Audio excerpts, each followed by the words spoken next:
This is what happens when you have a city built into a mountain. I'm in a nice little urban park, but what you wouldn't guess is that right behind me, it goes down like 30 stories. Isn't that crazy?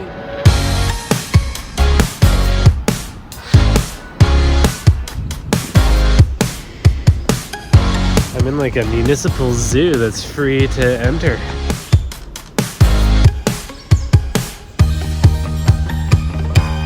Well, all the exhibits are closed at this hour, but there's this fun spiral tower that I'm climbing. Still a very cool park.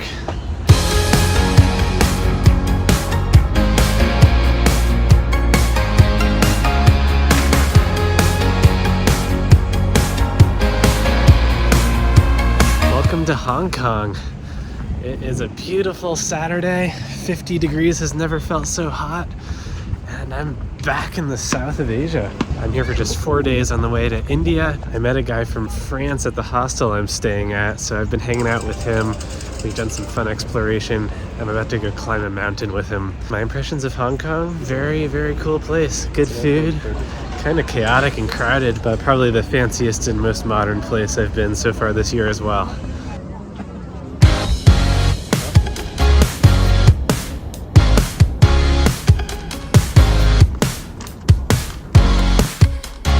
Two recommendations if you ever get to Hong Kong. The Kowloon Walled City Museum recreates spaces from what used to be the world's most densely inhabited place. It was an unregulated city on an old military base in Hong Kong. And the Hong Kong Science Museum, because science museums are always the best.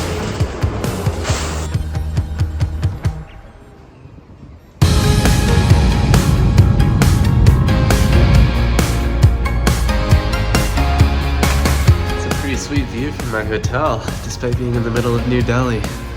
Kaz Village, very trendy, kind of millennial neighborhood. I had one full day in Delhi before journeying to my final destination. I had some nice exploring time and the most hectic metro experience of my life. Nice breeze in here.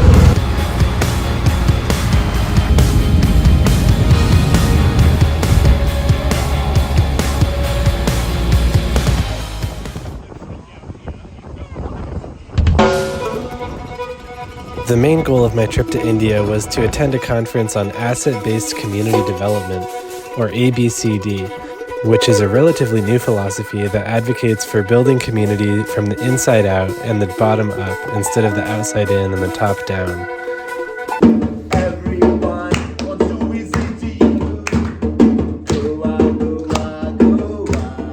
Besides learning all about community building, one of the best parts of the conference was that we got to travel all around Goa. We toured local churches,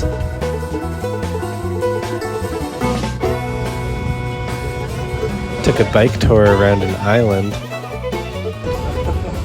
We even went to a spice plantation where I saw for the first time all of the things I've eaten out of glass jars growing on trees.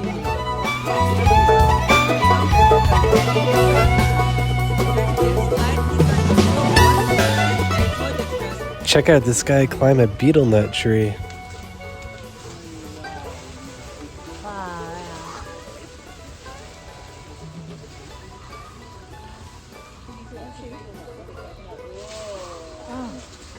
And here's my attempt.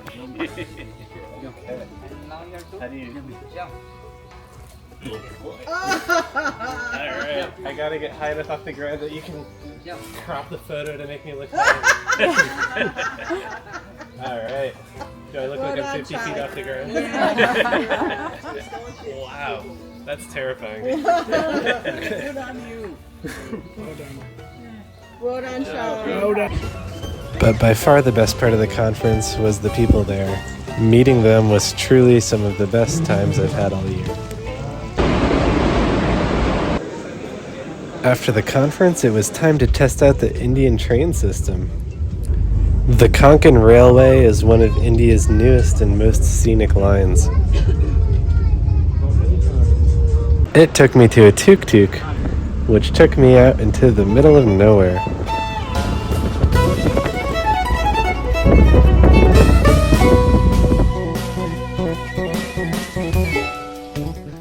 This is my little farmhouse in a very rural part of India. I'm about an hour's drive away from Ratnagiri, which is the biggest population center. So this is a truly rural experience, even though this accommodation is pretty nice. There's no stores around here, so I did some grocery shopping before I arrived. And there is actually a family nearby who will serve dinner upon request. So apparently each of the 3 nights I'm here, I'll get a little Indian style dinner delivered here, which should be fun. But I have zero control over what it is, so we'll see. There's all these beautiful trees around. I have no idea what they are, but it seems like some sort of orchard. It's almost reminiscent of my travels in northern Italy. It feels a little bit of that like Tuscan vibe, just much drier this time of year.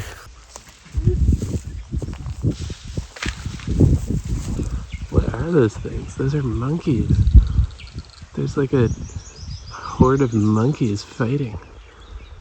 I was gonna wander over there, but I feel like I should be afraid of them. My time at the farmhouse was very peaceful, but believe it or not, there wasn't much to do there. And before long, it was time to go.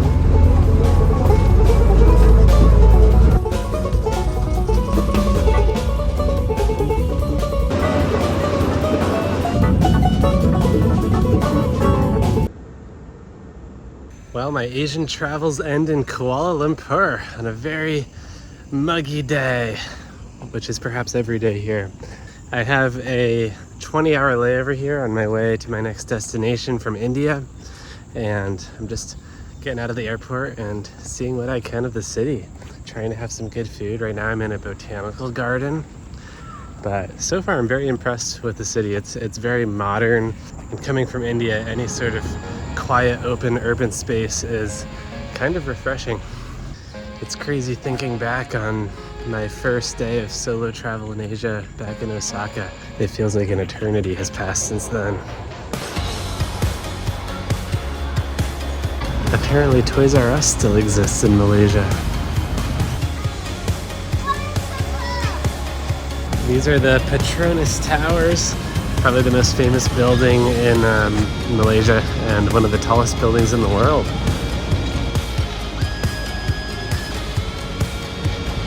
I was pretty tired, so I just saw an action-packed Chinese movie at the movie theater.